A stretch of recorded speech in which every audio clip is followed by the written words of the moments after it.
चलिए दोस्तों, मैं लेके आया हूँ केमिस्ट्री क्लास 11th का मोस्ट इम्पोर्टेंट ये भी टॉपिक है, क्योंकि ये मोस्ट इम्पोर्टेंट नियम है।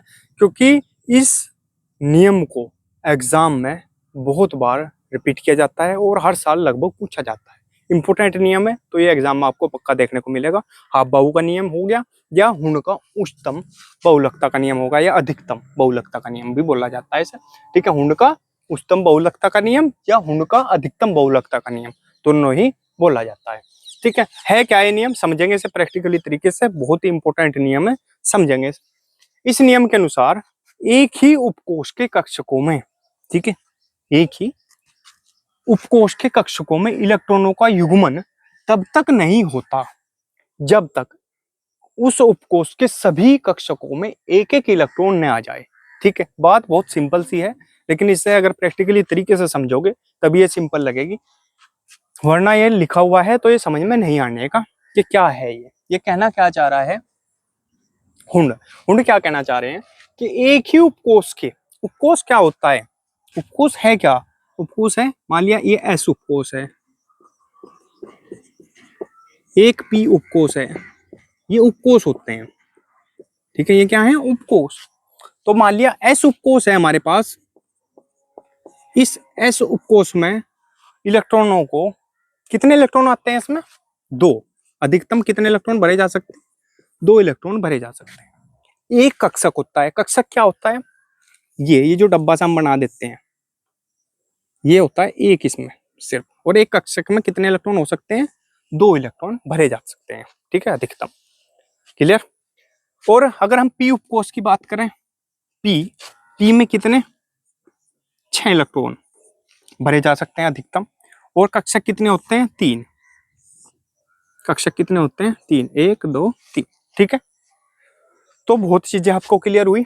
सबसे पहले उपकोष, उपकोष हुआ क्लियर। ये उपकोष है, एस भी उपकोष है, पी भी उपकोष है, एफ भी उपकोष है, डी भी उपकोष है, ये सब क्या है, उपकोष।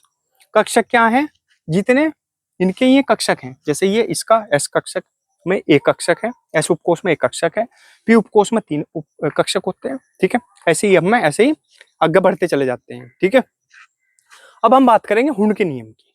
हुण का नियम क्या कहता है कि एक ही उपकोष के कक्षकों में, एक ही उपकोष है, मान लिया इस उपकोष को ले रहे हैं हम, एक उपकोष को ले लो किसी को भी, कक्षकों में इलेक्ट्रॉनों का युग्मन तब तक नहीं होता, इलेक्ट्रॉनों का युग्मन कब तक नहीं होता, तब तक नहीं होता जब तक उस उपकोष के सभी कक्षकों में, उस उपकोष के सभी कक्षकों में एक एक इलेक्ट्रॉन न आ जाए।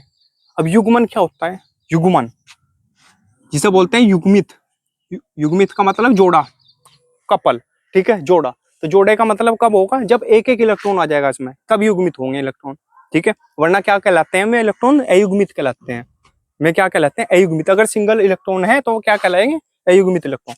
अब इसमें कहा है इन्होंने कि एक एक इलेक्ट्रॉन आना, यानी पहला तो इलेक्ट्रॉन ये आ गया, ये क्या हुआ, एक एक इलेक्ट्रॉन का मतलब है 2 इलेक्ट्रॉन, एक एक इलेक्ट्रॉन का मतलब क्या है, पहले तो एक एक आएगा। ठीक है, वे तो क्या होंगे, अयुग्मित इलेक्ट्रॉन। फिर जब डबल हो जाएंगे वे तो क्या बन जाएंगे, युग्मित इलेक्ट्रॉन। ठीक है, अगर एक एक सिंगल सिंगल है तो मैं अयुग्मित इलेक्ट्रॉन, जैसे ही उनमें दूसरा आया इलेक्ट्रॉन उस कक्षक में, तो वो क्या हो जाएगा, युग्मित इलेक्ट्रॉन। तो युग्मन तभी होगा जब उपकोष के सभी कक्षकों में एक एक इलेक्ट्रॉन न आ जाए। ठीक है, समझ में आई बात। तो एक एक इलेक्ट्रॉन का मतलब है 2 इलेक्ट्रॉन से एक एक, यानी एक तो पहले, क्योंकि जब हम इलेक्ट्रॉन जब भरते हैं तो मान लिया अगर हमारे पास 4 इलेक्ट्रॉन है, अधिकतम तो 6 इलेक्ट्रॉन आ सकते हैं पी में, लेकिन अगर हमारे पास 4 इलेक्ट्रॉन है, हमें 4 इलेक्ट्रॉन भरने, तो हम क्या करेंगे, एक एक इलेक्ट्रॉन भर देंगे पहले। ठीक है, एक एक इलेक्ट्रॉन भर दिया, फिर दूसरा इलेक्ट्रॉन यहाँ से स्टार्ट करते हैं भरना।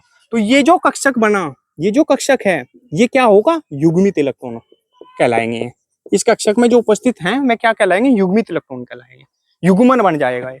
ठीक है, तो कहने का मतलब क्या हुआ, एक ही उपकोष के कक्षकों में इलेक्ट्रॉनों का युग्मन, यानी तब तक युग्मित नहीं होते हैं, या तब तक युग्मन नहीं होता, तब तक जोड़ा नहीं बनता उनका, नहीं होता जब तक उस उपकोष के सभी कक्षकों में एक एक इलेक्ट्रॉन न आ जाए।